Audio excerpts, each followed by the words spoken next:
Good evening, ladies and gentlemen. My name is Mazlan Rasheed. I am attorney at law.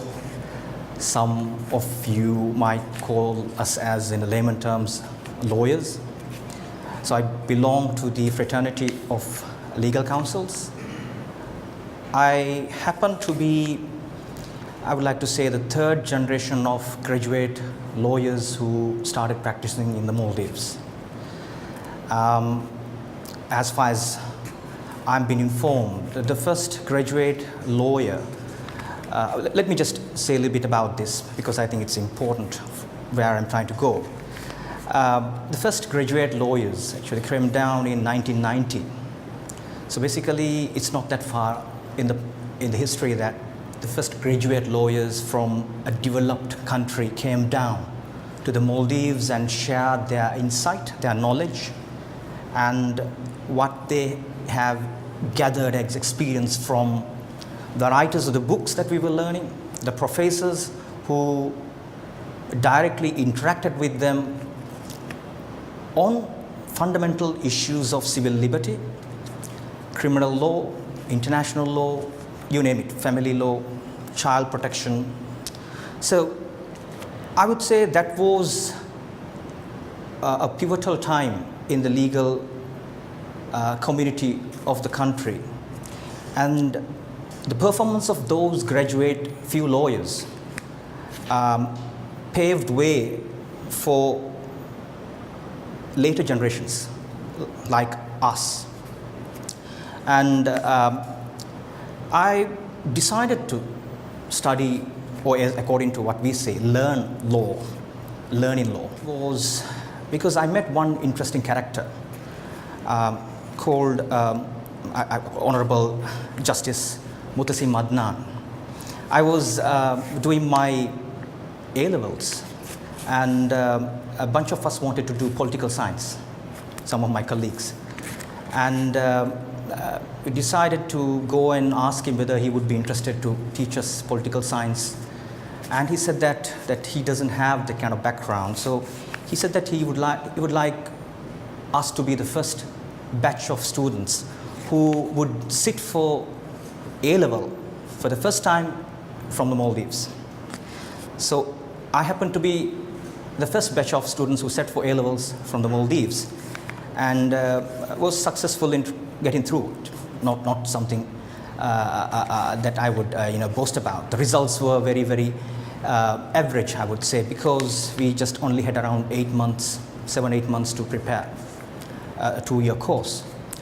Anyway, study to Malaysia to complete my LL.B. Of course, there's an external degree program from University of London.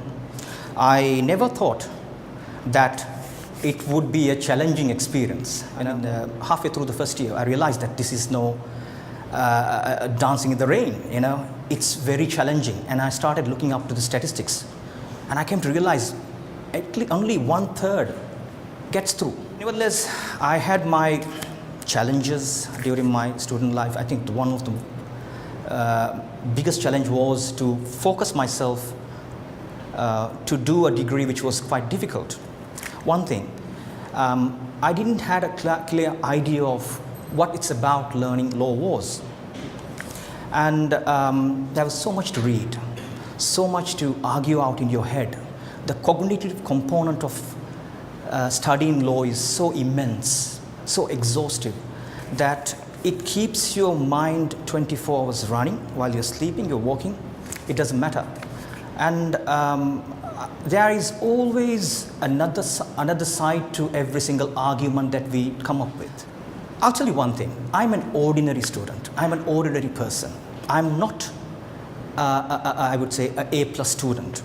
I'm a mediocre average student, but I had a determination to achieve something better.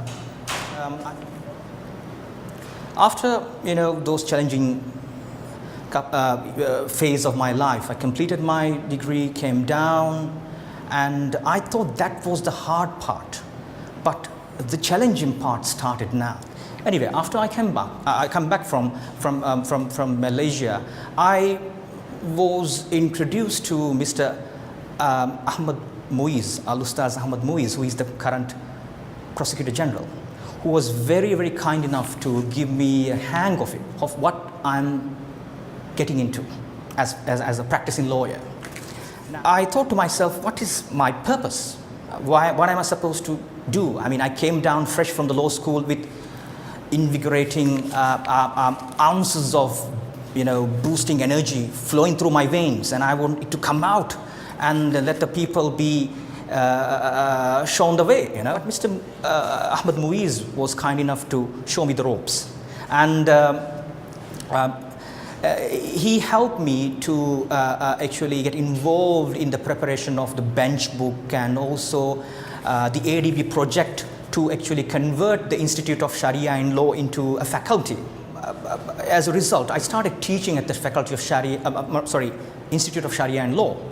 And my interest towards teaching was not actually beginning from there. I mean, I started long time back. I was tutoring at Majiduge and also Galor Madrasa, and because I have the keen interest in trying to pursue my teaching at another level as well.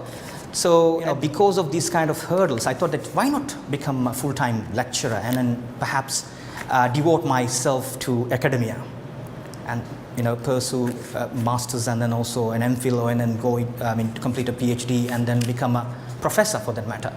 I thought that was at that point of time quite a viable option, because most of my friends who graduated, they started earning, and I was still not quite sure about what's going to happen about my future and where I was going. Though I had completed my first degree, and I started finding alternate.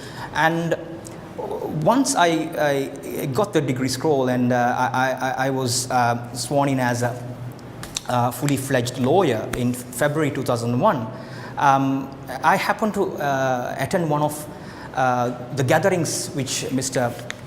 Muiz initiated. And during one of those gatherings, I remember one fine gathering which was held in